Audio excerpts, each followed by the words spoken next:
Now it's rare for people to work in the same job for the whole life. Most of us will change jobs many times, will change career a few times also. Career transitions are very possible, very doable, but they're not easy. They are difficult. And if we want to do easy things, then career transition will seem impossible.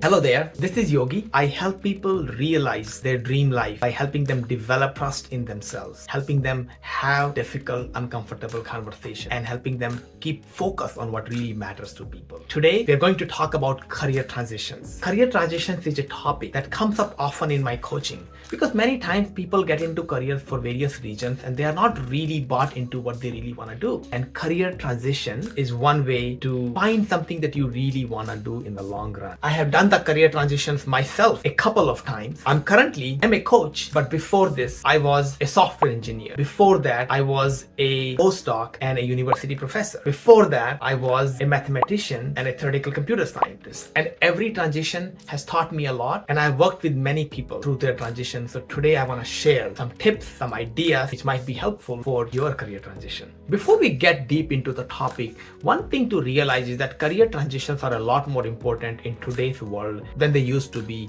50 or 100 years ago. In my dad's and grandparents' lifetime, people used to work in their family business or with a company for most of their life, and they didn't do many transitions. But the things have changed a lot. Now it's rare for people to work in the same job for the whole life. Most of us will change jobs many times, will change career a few times also. As I mentioned, I have a couple of experiences in career transition myself, and I helped a few people I work with to do career transition. I have done career transition myself a couple of times, first from theoretical computer science and mathematics to software engineering, coaching, and the second career transition was actually quite involved. The kinds of skill I use now as part of my coaching are very different from the kind of skill that I use as a software engineer or as a mathematician. And it has been a fun ride. And let's dive into sharing some of the key points of what makes an empowering career transition. One thing I want to share in terms of the mindset around career transition is that career transitions are very possible, very doable, but they're not easy. They are difficult. And if we want to do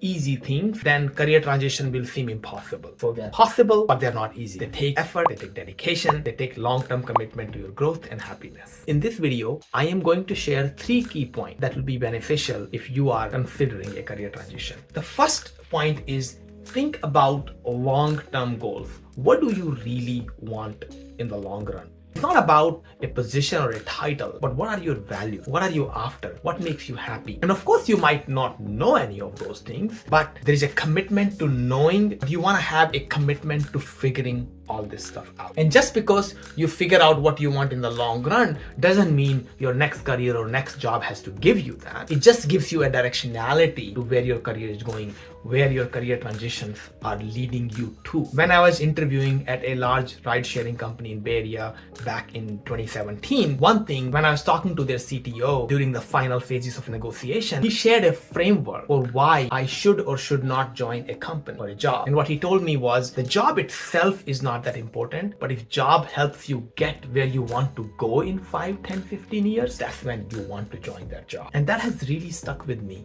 My next career transition, my next job or my next career should lead me to where I want to go in the long run. For that, I want to know, you want to know what is the long-term goal you have. And when we think about long-term goals, there's a distinction I learned from a book where some of our long-term goals are not ours. They are inherited from society, people, from peers, from parents. We just inherited other people's goals and we just want the same thing. But the real long-term goals are the ones that are unique to you. They don't have to be different from everybody, but you have thought through that and you have some experience with it. And that's what makes the goal yours. So find your own long-term goals, and then those long-term goals will give you a direction of how to do career transition. For me, for example, I realized about 15 years ago that I really enjoy having deep conversations with people. I really enjoy talking with people in depth. For me, the first few minutes of a conversation are always awkward. I don't like that. But once I get to know someone, continuing that deep conversation is really what I enjoy. And it has taken me 10, 15 years to shift my career towards having deep conversation as a part of my job and my career. But having that clarity a decade or 2 ago really helped me make the career transitions over time. The second point I want to make about career transitions is trying to find your ikigai. Ikigai is a Japanese term that is used for finding at the intersection of what you love, what you are good at, what the world needs, and what you get paid for. In the first point, we talked about what you love doing. What is your long-term goal? What makes you happy and energetic? And the ikigai takes that to the next level, where we also want to consider what the world needs, what we can get paid for. And a lot of time, it's not obvious that we can get paid for what we are good at. When I realized about 10 years ago or 15 years ago that I really wanted to have deep conversations with people, and that's what I love doing, I had no idea that one can get paid for having deep conversations with people about their career, about their life, about their dreams, about their challenges. But once I knew that's what I wanted to do and that's what makes me happy, opportunities showed up. One time I was talking to somebody, and once they got a few results talking by implementing what we were talking about, they asked me, can they work with me? And that opened me to the whole world of coaching, which I didn't even know existed. The other examples I've heard, there's a person who loved reading, but had no idea how can he get paid for reading. But he wanted to pursue that reading anyway. He found 15, 20 friends that he could stay with 1 or 2 nights a month and just eat with them and sleep on their couch. And just he read while he was traveling like this. Eventually, one time when he was talking around a dinner table, a CEO of a large organization happened to be listening to him, and he really liked what he was sharing, and he invited him to come work with him, talk to his company, and that led him to a career where he reads a lot, distills what he reads, and he shares with people what he reads. Although in the beginning, he never realized he could be paid for reading. We also have doubts in our mind that what we love doing is something the world needs. I didn't know 10, 15 years ago that world will benefit from deep conversation. Now I know from my experience that deep conversation is the world needs. We tend to be very shallow in our conversation, and going deep in conversations is a service. But that took a while to really experience. So finding your ikigai is a process, but once we are committed to the process, then it's just a matter of time. Sometimes it can take a long time, decade, fine, but eventually things do work out. We want to be looking out for the opportunities, and we can look out for opportunities only when we know what we're looking for. One thing to keep in mind when looking for ikigai or long-term goals is to talk to a lot of people. Talk to a variety of people who can give you ideas, and you can get to know their experiences. Many times we can be in our head and just make up stories around what's possible, what's not possible. But once we start talking to people, we learn their experiences, and many times realize what we thought is impossible or what we thought is not doable is actually doable, because we are listening to them. We are listening to at least 1 or 2 people who have actually done it. So talking to people is a big piece of finding your ikigai, finding your long-term goals. So talking to people is a big part of trying to figure out your ikigai. And the third point we want to talk about in career transitions to make career transitions well is that plan it well. If we make a haphazard way of making career transitions, changing a job, changing career, then we will come back and we're not able to sustain that transition. One thing that helped with this planning is, even before you make the career transition, to start to develop skills, start to work on some of the things that the new career will require on evenings and weekends, half an hour a day, an hour a day, or something like that, where we are starting to engage with the new career. And this way, when we actually make the transition, it'll be more sticky because we have experience working with some of the things. Second thing that really helps and helped me a lot in my career transition away from Facebook towards coaching was to really plan financially. If we make an emotional decision to quit a job, then we haven't thought through it. And then when the runway financially or emotionally, the runway runs out, then we are forced to go to the old job because we haven't thought through it.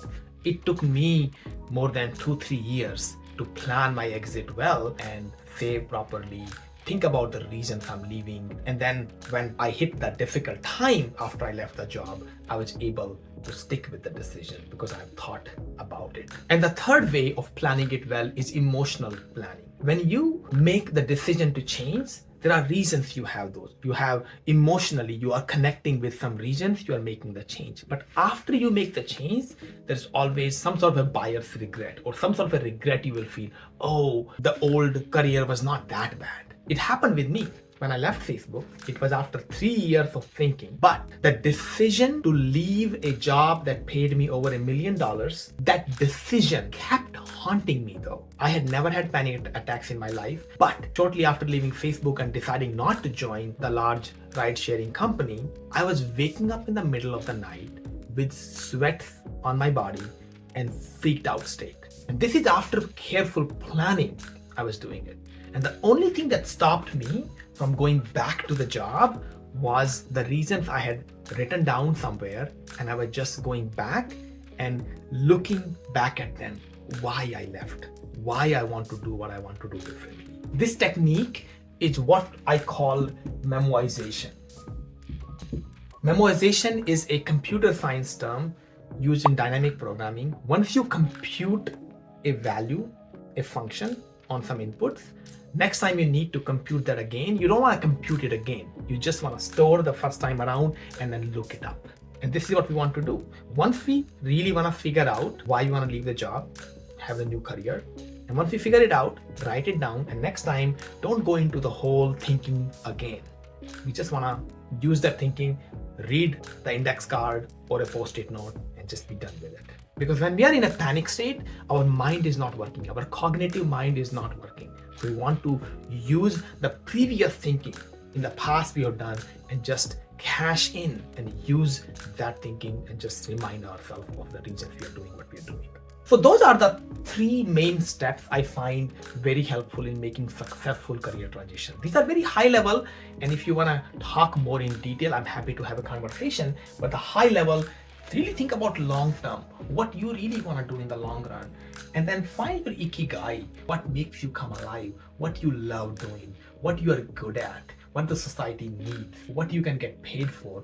All that thinking and journaling will help you make the right career transition that you can stick with. And talking about sticking, plan the career transition well. So when you actually make the transition, you're more likely to stick with it. Now, after having made a few career transitions, one important lesson I have learned after making career transitions is that once you make the right career transition, which might take a few iterations, it is very energizing. And one is really surprised about how much energy you can get from working on the things that you love doing. Nobody could have convinced me 15 years ago or 10 years ago that this is possible, how much energy you can get by just working on the things that you love doing. But this is so true. Once I found it, I'm a testament of its efficacy. Now, as the next step, I would love for you to share your experience of your career transition in the comments below. I would love to hear the lessons you've learned, any challenges you have faced, and how you're able to overcome the challenges. I also want to mention a resource which I found very helpful in career transitions. It's a book, Designing Your Life, by Professor Burnett and Professor Evans from Stanford University. That is a good book to use as a blueprint or way to think about your careers, the way to think about your long-term career transitions. Any other comments or suggestions, I would love to hear from you in the comments below. And I make these videos every week. If you want to get notifications for these videos, I would love for you to subscribe to the channel so that you can get them